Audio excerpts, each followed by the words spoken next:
και φίλοι, γεια σας και καλώς ήλθατε στο κανάλι μου. Σε αυτό το βίντεο θα μιλήσουμε για 7 πρωινές συνήθειες που επαναρρυθμίζουν τον εγκέφαλο. Στις σύγχρονες κοινωνίες, οι άνθρωποι συχνά μπλοκάρουν και δεν μπορούν να δώσουν λύσεις ακόμη και σε πραγματικά πολύ εύκολα ζητήματα.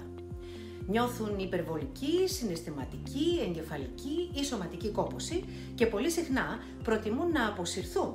Κάτι που είναι μια ένδειξη ότι εκτός από μια απλή στιγμιαία φυγή, πως κάποιοι από εσάς μπορεί να βρίσκονται και στα όρια της κατάθλιψης. Συχνό φαινόμενο είναι δυστυχώς επίσης πολλοί νέοι άνθρωποι, αλλά και μεγαλύτεροι, να καταφεύγουν στην εύκολη λύση των ηρεμιστικών ή και των αντικαταθλιπτικών, γιατί αδυνατούν να τα βγάλουν πέρα. Ο άνθρωπος είναι ένα είδος προσαρμοστικό και με αυτόν τον τρόπο έχει επιβιώσει ανά τους αιώνες. Τα τελευταία χρόνια όμως η προσαρμογή του, κυρίως σε ό,τι αφορά τον πνευματικό του κόσμο, αλλά και τις σύγχρονες ανάγκες του, δείχνει να έχει υποστεί μία καθίζηση. Μεγάλο μέρος του πληθυσμού γύρω μας έχει απώλεια διάβγειας και εμφανίζει μία ρομποτική συμπεριφορά. Όλα αυτά είναι σημαντικά και μπορεί να ακούγονται δύσκολα για το πώς θα ξεπεραστούν. Οι λύσεις όμως σας διαβεβαιώ πως είναι σχετικά απλές. Ένας από τους λόγους ψυχοσυναισθηματικής κατάπτωσης είναι ότι οι σημερινοί άνθρωποι, λόγω της ταχύτητας της ζωής αλλά και της επίκτητης αδιαφορίας τους, δεν εμβαθύνουν στα γεγονότα και έτσι δεν μπορούν να δημιουργήσουν μια βαθιά πνευματική γνώση και κατά συνέπεια άμυνες απέναντι στο φοβερό καταιγισμό πληροφοριών που δεχόμαστε όλοι μας καθημερινά. Το πρώτο λοιπόν που χρειάζεται να κάνει ο καθένας από εμάς είναι συνεχώς να καλλιεργεί τον εαυτό του και να ασχολείται με μια ποικιλία διαφορετικών θεμάτων, ώστε να δημιουργεί αυτό που λέμε ευρεία γνώση. Με πιο απλά λόγια, να συμμετέχει στη ζωή του, με όλο του το είναι. Εκτός όμως από αυτό, ή ακόμη και αν θέλετε για να μπορέσει να το κάνει αυτό, υπάρχουν μερικά απλά πράγματα. Μερικές απλές συνήθειες που χρειάζεται να υιοθετήσει κάποιος ώστε να βοηθήσει τον εγκέφαλό του να εργαστεί προς όφελός του.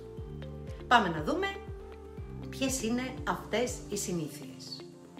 Πρώτη, μόλις ξυπνήσεις, μη βγεις από το κρεβάτι.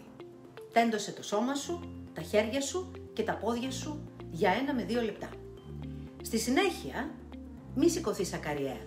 Κατέβασε τα πόδια σου να ακουμπάνε στο πάτωμα και μείνε εκεί για μισό περίπου λεπτό, ενώ συνέχισε να τεντώνεσαι. Δεύτερη, πήγαινε κατευθείαν στο μπάνιο. Κάνε τη ρουτίνα σου και αμέσως γύρισε στην κουζίνα. Τρίτη, όσο και αν ακούγεται παράξενο, πάντοτε προτείνω να μην τρώτε πρωινό. Όταν κάποιος φάει το πρωί, όλο το αίμα πηγαίνει στο στομάχι του και εμποδίζει τον εγκέφαλό του να ξυπνήσει.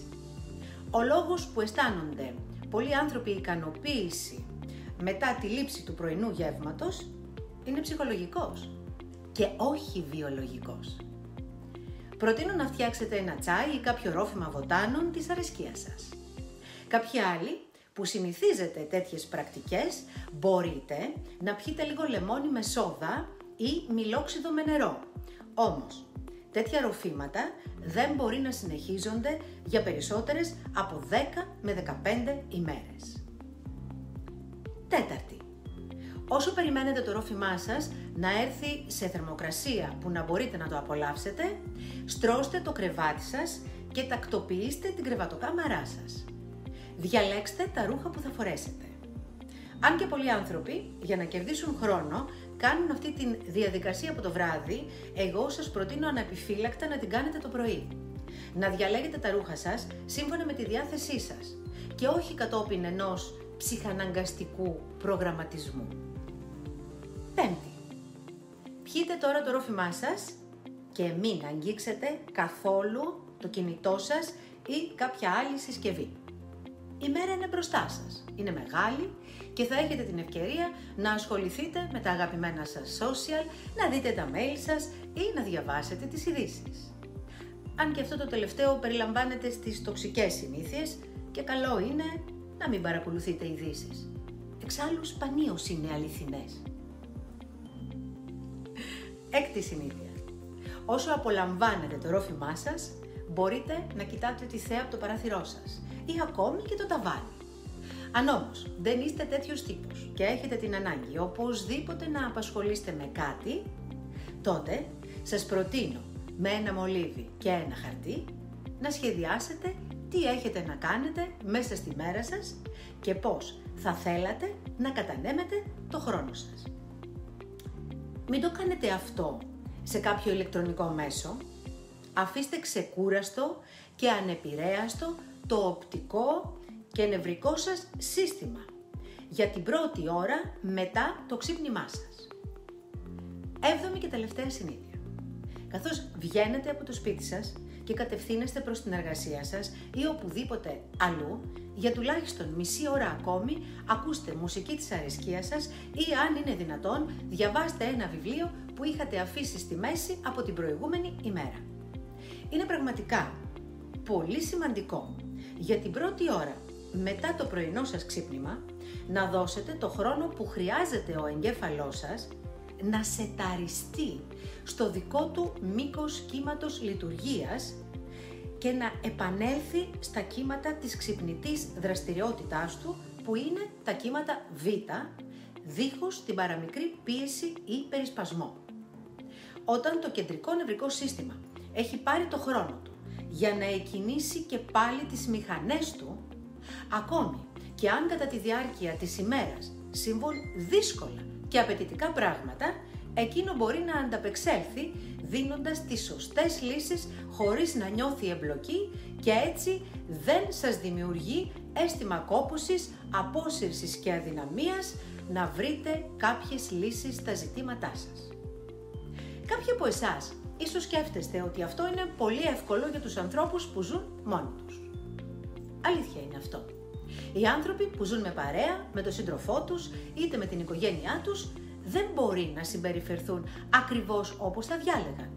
Μπορούν όμως να προτείνουν στους κοντινούς τους ανθρώπους να ακολουθήσουν και εκείνοι ακριβώς το ίδιο πρόγραμμα με εσάς. Αν δεν το επιθυμούν, τότε παρακαλέστε τους να σας βοηθήσουν τουλάχιστον. Το πρωί που θα βρίσκεστε όλοι μαζί στο χώρο που πίνουν το ρόφημά τους ή παίρνουν το πρωινό τους, να μιλούν ήρεμα, να μην προσπαθούν να λύσουν σοβαρά ζητήματα εκείνη τη στιγμή, να ανταλλάσσετε ευχάριστες ιστορίες μεταξύ σας, να μην διαφωνούν ή φιλονικούν. Έτσι κι αλλιώς, στην αρμονική συμβίωση με άλλους ανθρώπους χρειάζεται να σέβεται ο ένας τον άλλον και κυρίως να βρίσκονται σε κοντινό μήκος κύματος συνεννόησης. Όταν δεν συμβαίνει αυτό, η συμβίωση δεν είναι σε καλή κατάσταση ούτε χρήσιμη. Και σίγουρα αυτού του είδους οι σχέσεις θα πρέπει να επαναξεταστούν. Στην επιστημονική κοινότητα που ασχολείται με τη λειτουργία του εγκεφάλου υπάρχει ένα μεγάλο κοινό μυστικό. Τα πρώτα 45 λεπτά με μία ώρα από τη στιγμή που κάποιος ξυπνήσει και τα 45 λεπτά με μία ώρα κάποιος πριν κοιμηθεί είναι τα σημαντικότερα. Γίνονται απίστευτες εγγραφές μέσα σας και θετικές και αρνητικές. Γι' αυτό μην παίρνετε απερίσκεπτα αυτές τις μικρές και πολύτιμες συμβουλές. Η γιαγιά μου συνήθιζε να λέει πως η ζωή δεν θέλει κόπο, θέλει τρόπο. Και μάλλον είχε δίκιο. Ακόμη περισσότερες πληροφορίες για το τι πρέπει να κάνετε πριν το βραδινό σας ύπνο, αλλά και τη λειτουργία του εγκεφάλου και τα συνειδησιακά κύματα που χρησιμοποιεί, θα μιλήσουμε σε επόμενο βίντεο. Μέχρι τότε, ακολουθήστε αυτές τις απλές συμβουλές και να είστε σίγουροι ότι μέσα σε 30 μέρες οι διαφορές που θα δείτε θα είναι τεράστιες. Αν θέλετε να έχετε ακόμη περισσότερες πληροφορίες για το πώς να βάλετε το μυαλό σας να εργάζεται για εσάς σε πολύ περισσότερα επίπεδα και να δημιουργείτε απίστευτα ωφέλη στη ζωή σας σε πολλούς τομείς, σας προτείνω ανεπιφύλακτα να αγοράσετε το βιβλίο μου με τίτλο «Μπορείς να έχεις ό,τι θέλεις». Το σχετικό link θα το βρείτε κάτω στην περιγραφή. Αν σας φάνηκε ενδιαφέρον αυτό που είδατε, μην ξεχάσετε να κάνετε τα γνωστά. Εγγραφή, like και να χτυπήσετε το καμπανάκι για να λαμβάνετε ειδοποιήσεις. Επίσης, μοιραστείτε το βίντεο με τους φίλους σας. Αλλά για μας, το σημαντικότερο είναι να γράψετε την άποψή σας αφήνοντας ένα σχόλιο. Γεια σας και να είστε όλοι καλά!